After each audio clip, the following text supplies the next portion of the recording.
Hey guys, Justin here with JHart Modelworks, coming to you with a bit of a bench update. Not a whole lot of a bench update. As we all know, not much is going on the bench right now. But we do have a little bit of a bench update, as well as a small bit of stash adds to go through, as there are a couple of cool things that we've added to the stash, and that's always fun to go through. So let's go ahead and start with the bench update. Like I said, not much is going on. As I've mentioned in a previous video, I cracked the screen on my 3D printer, and I'm still waiting for a replacement screen. Anycubic hasn't even shipped it yet. So I ordered it through Amazon. Amazon sends the order over to Anycubic, and Anycubic eventually sends the part. If you're dealing with Anycubic, there's two ways to do it. One is to go through Anycubic's website, and two is to go through Amazon, and you've got a better chance going through two, as at least there is like an actual system in place that has track of the order. Things are less likely to get lost, is my understanding. I've heard some nightmares about dealing with Anycubic's direct website. So I ordered it through Amazon. They're saying the estimated delivery date is the 13th. We'll see. Fingers are crossed. But because a lot of stuff is on the Challengers just pending me being able to 3D print some parts, I'm kind of doing what I can, filling with things here and there, but so not a lot's going on. As y'all saw in the last video, we have the paint done, and I'm super happy with it. We have also gone in now, and I have done the interior in Mr.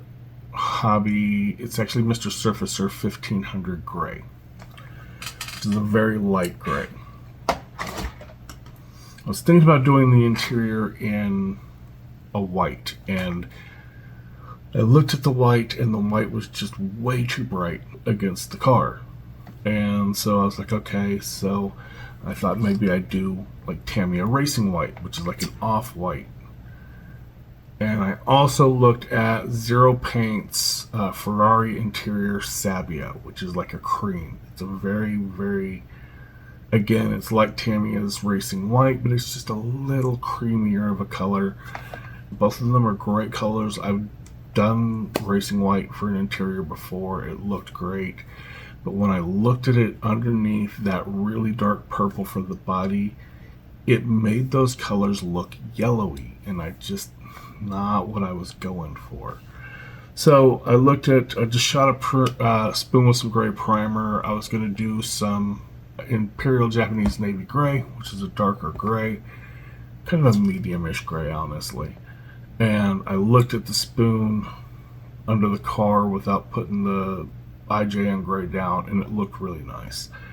I did shoot the dark gray. It's darker than what I want, so I think I'm going to stick with just this primer for, I mean, I've done it before. I do it with the black a lot, so I use the primer as a paint.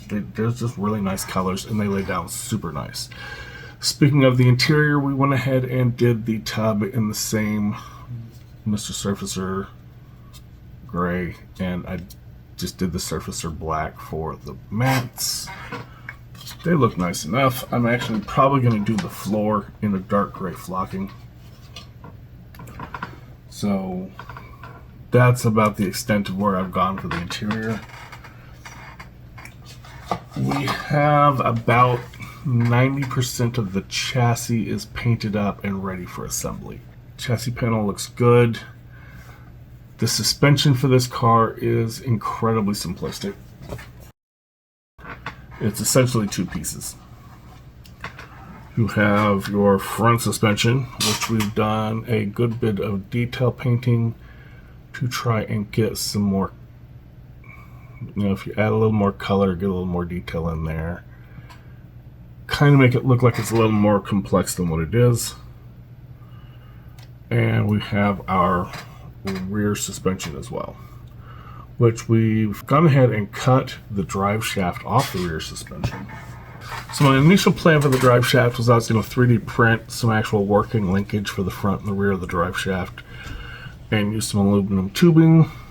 The 3D printer is out, so we have gone ahead and used the ends off the drive shaft along with a little bit of aluminum tubing, and we've rebuilt the drive shaft a little nicer and made it a separate piece from the rear suspension.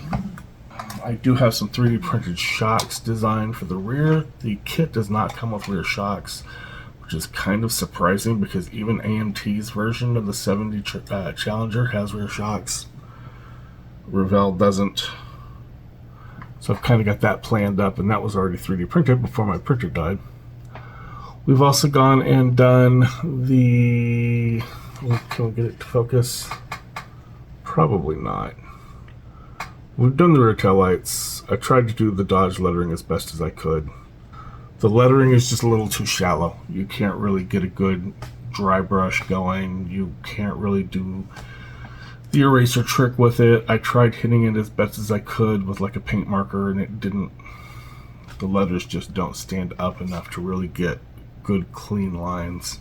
So that's pretty much going to go ahead and wrap it up for the bench update section, because that's about as far as we've gotten. Moving on to the stash ads. Everybody knows Sean from the Scale Model Car Guy channel, my brother from another mother. Absolutely love that man. If you don't know Sean, there will be a link to Sean down below in all of my videos. There's a link to Chris, there's a link to Sean, there's a link to Charlie Mack, and then there's usually like 2 or 3 other guys down there as well. I like to put some other channels down in there, let you guys get some links to some other guys that y'all may or may not know about. You know, kind of help spread the love, introduce people. Always trying to support other people as well. Lots of good stuff down in that box down there. You might want to look at it.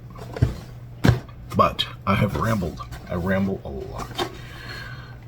Sean from the Scale Model Car Guy channel asked me to 3D print him a VW engine in 1/10 scale for a RC VW Beetle that he got from the RC Elf.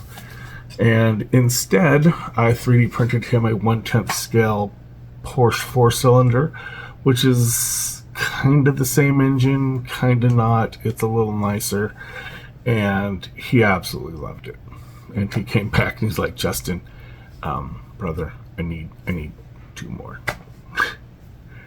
Some of the 10th scale stuff, the big scale stuff like that, really big parts, are a little hard on the printer. There's a bit of extra wear and tear.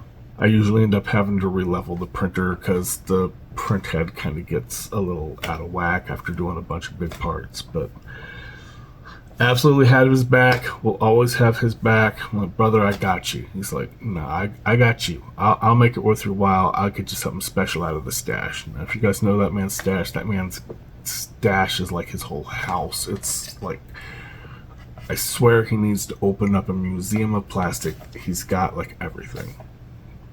And I'm not really, you know, I'm not going to say I don't care, because it's awesome that he sent me something, but that's not what I was looking for.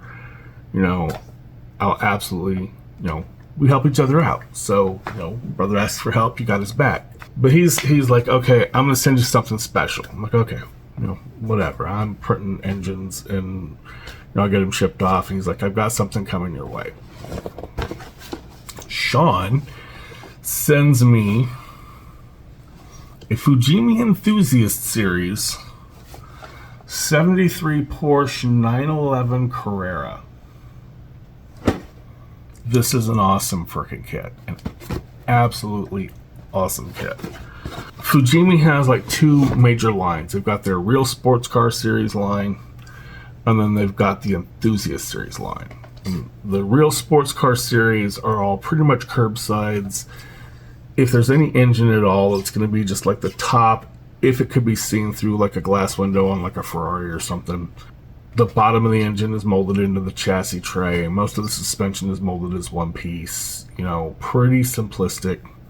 Still nice. The body is usually nice on them. Nice curbside kits. The Fujimi Enthusiast Series kits are the exact opposite. Like, if there's a part, it's in the kit.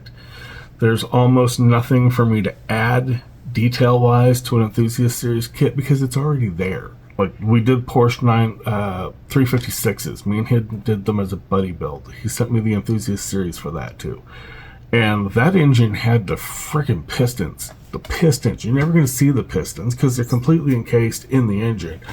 That kit came with pistons in it. I mean, it was freaking crazy. The Enthusiast Series kits are above and beyond, and this one is an absolute legend of a kit. Absolutely gorgeous. I've already opened it up. There's a mountain of plastic in here. It all looks great. I'm not sure if this is the price that he paid for it. If it is, he robbed somebody because this is an expensive kit. Sean, thank you, brother. Awesome. The next thing we added on to, so Chris was at the NNL. So Chris from City Scale Models was at the NNL. The NNL East, I think, that was up here recently, like where everybody and their dog went. And everybody sent videos of all the new kits from AMT, which honestly, that freaking AMT, as much as I don't like AMT, their new stuff looks kind of good, and they've got a Demon that looks really interesting. So there's a Dodge Demon that looks pretty cool. Did I mention that I ramble? So Chris was at NNL, and he was telling me all about NNL East, and he was like, the Chris guy from C1 Models was there, and he was telling me all about all the cool stuff that he saw, which, of course, C1 Models is where I got the trans kit for the Nova Resto mod. Absolutely awesome trans kit. It was an absolute blast. It really, really redefines the way that car looks. It's a just awesome trans kit. So I just kind of go browsing around over at C1 Models, and I picked up the C1 Models 69 Mustang trans kit. I picked it up thinking that this was for the Boss 302 from Revell that is easily available in the Hobby Lobby. It's not. Of course, this trans kit goes to a Revell 69 Cobra Jet Mustang, which is out of print, so everybody and their dog wants 60, 70, 80 bucks for it. I'm watching, and I see a few pop up on eBay, and they're always like crazy expensive. I went over to scalemates.com, which is like a giant database. If there's a kit, pretty much Scalemates knows about it. And they often know like the entire lineage of a kit. So you can look up one kit, see if it's been reboxed, if there's another version of it, and sure enough, there's an older version, also out of print, for the 69 Super Cobra Jet. It's the exact same kit. The only thing that may have changed is maybe some decals, but I don't think so. I think it just, according to Scalemates, it's just a new box. So I go looking, and it's astronomically expensive as well. Same thing, $60, $70, $80. I can't spend that on a kit. I'm watching it for a couple of weeks, and this auction pops up. And it's a bid-only auction. There's no buy it now price. And it's only sitting at like $10.50 or so. But it still has like 5 days left. So I'm like, this is going to go up. It'll go up at least at the last minute. It's going to go up. It'll be a crazy like that, but I'll go ahead and I'll watch it.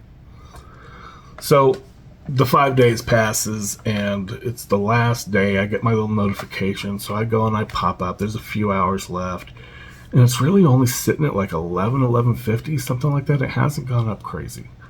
I kind of figure everybody's waiting for the last minute, which is kind of something that I tend to do as well. So I do wait until the last minute, and I throw in a bid. I'm like, well, I'll throw up like 20 bucks.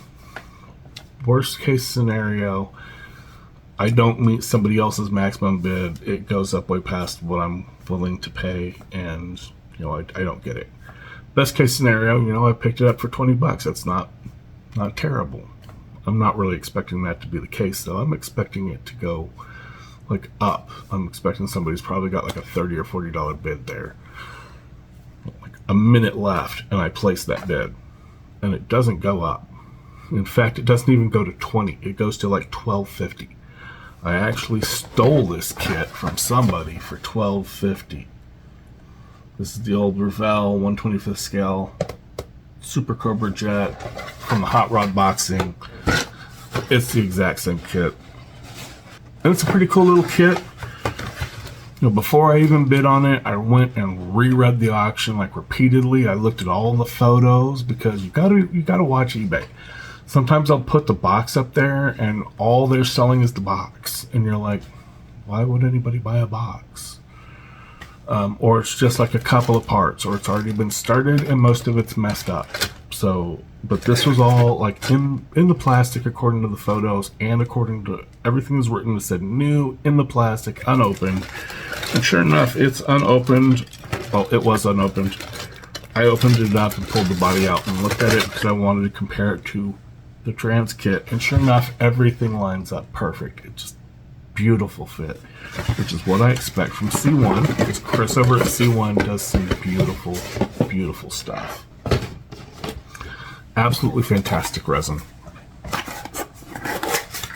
Let's open this up. So the trans kit from C1 comes with a few things. You get your front and rear side fenders, some nice big wide body flared fenders. Front and left sides, I've already cut the little tabs off just so that I can line it up. Perfect fit, absolutely perfect. Chris's resin is beautiful. There are no holes, there's no defects, there's very little of, I mean, there's some flash. There's always going to be flash on hand torque resin, but it's really mild, easily manageable. Fit is perfect. Like I said, there's no bubbles, there's no holes, there's no voids. It's just flawless. Every now and then you'll have like a chunk there that you're going to have to clean up where that's where the mold pour opening is at. So there's a rear spoiler, which is again flawlessly cast. There's a little front lip spoiler which fits the body perfectly. Once you get rid of the flash that's there, there's just a little bit of flash. Again, kind of like a little mold point there. Just beautiful stuff. And the reason why this doesn't go for the Boss 302 kit, I don't know if the fenders would fit it properly, but the Boss 302 kit does not have the little side vents. And on the original kit, these are just squares. They're not open like this. If you see, there's a little round opening. These are rounded. I'm trying to get that zoomed into the camera there. So those are kind of rounded, and they look more like kind of jet intakes. I mean, they're not functional. It's a Mustang. The engine's in the front, so the side vents are never anything more than decorative anyhow. But these look kind of cool.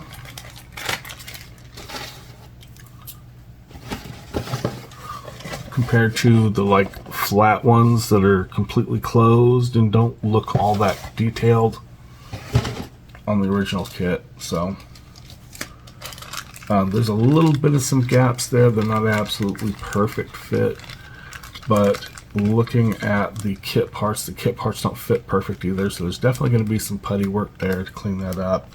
It's going to be cool. It's going to be fun. But yeah, so that's going to be awesome. I'm really not a big Mustang fan, and it took me a long time to figure out what it is about Mustangs, because I should love Mustangs. They're muscle cars, they're cool cars. Mustangs sit with this kind of nose in the air stance, and that's, you know, I like the back end to be a little higher and the nose to be down, and it's that stance that throws it off.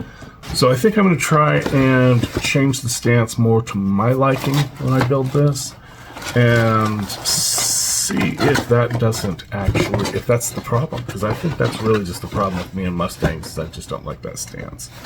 The next stash ad I don't actually have. The kit's not out yet. Andy from Andy's Hobbies headquarters gets access to really cool stuff like unreleased kits from Tamiya. Little jealous, Andy. Sorry, just a little jealous. But what I saw him review looked like an awesome kit. And so when I saw it, I went off and looked to see if there was a pre-order for it. And sure enough, I found a really nice price at King's Hobbies down in Houston. I'll put their link down here below. Don't know if they're still doing pre-orders on it or not. The kit is slated, according to them, they're estimating to release this kit like mid-June, like the 19th area, somewhere around there, so it should be coming out soon. It is the GMA T50, which is a brand new supercar out of Gordon Murray Automotive. If you don't know who Gordon Murray is an awesome designer, and you probably know some of his work. Gordon Murray was the designer behind the McLaren F1, which was a supercar from back in the 90s that held like the speed record for the fastest production car. It's a really cool car. Jay Leno's got one, has featured his on Jay Leno's Garage repeatedly. I think Mitchell from Insomnia Hobbies built one on his channel, or he's building one. He's got one in his stash. I can't remember if he built it or not. It's a really cool car. It's very quirky. It's got like the driver sits right dead center of the car, and then the passenger seats, there's two passenger seats that are slightly behind into the sides. The T50 is very similar to that car. It's like a modern, it's like the next rendition, kind of. Gordon Murray also did some other cars. One of his other famous cars is the Mercedes-Benz AMG SLR McLaren. Gorgeous car, long front end, super sleek, super fast supercar from Mercedes. Kind of like the predecessor to the big AMGs. He's also had a lot of history in F1. He's designed cars, I believe, for Lotus. I know he's done cars for Brabus. So I think he started out as an F1 designer. So very cool, awesome stuff. And I'm looking at this review, and the car, I've already been looking at the car, like the real car I've been kind of drooling over. It's a very cool car, and then I saw Tamiya release this, and I was like, holy crap, I want this kit. And I went ahead and grabbed a pre-order for it because I have a feeling that this kit is going to do exactly what the McLaren Senna kit from Tamiya did. Tamiya released the McLaren Senna kit, and it immediately went to like $60 retail. And then in under a month, that kit was retailing for over $80. Just crazy expensive. So I didn't want to hold out and wait, and then come to find that this kit's going to turn into another $80, Tamiya kit, brand new retail. And then when it goes out of print, that thing's going to skyrocket to $300. So I went ahead and I grabbed one. Figure we'll stick it in the stash. Tamiya, I know you don't watch me, but if you guys did watch me, the GMA T33 Spider should come next. That's going to be an awesome car. I love spiders. Super cool. And again, I ramble. I do that sort of... You guys know me. You guys know that I ramble and ramble and ramble. So I am going to go ahead and wrap this one up. That's going to be all for this video. Thanks for hanging out with me, guys. Thanks for, kind of going through the stash ads and seeing what's going on with my bench. I appreciate you taking the time to watch my videos. And as always, I will catch you on the next one.